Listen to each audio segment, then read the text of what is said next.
Understanding both your micro and macro environment is important, and today I want to talk about how you can use the PESTEL framework to analyze your macro environment.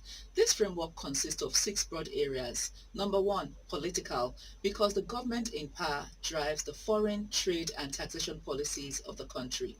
Number 2, economic factors like foreign exchange and interest rates, inflation, disposable income, etc.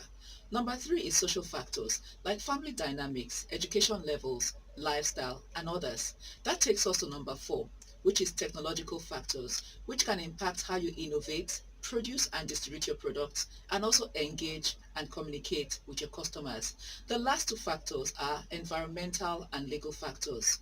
If you are able to fully analyze and understand these factors, you'll be able to make strategic decisions at all times. To listen to the full episode, please click on the link below.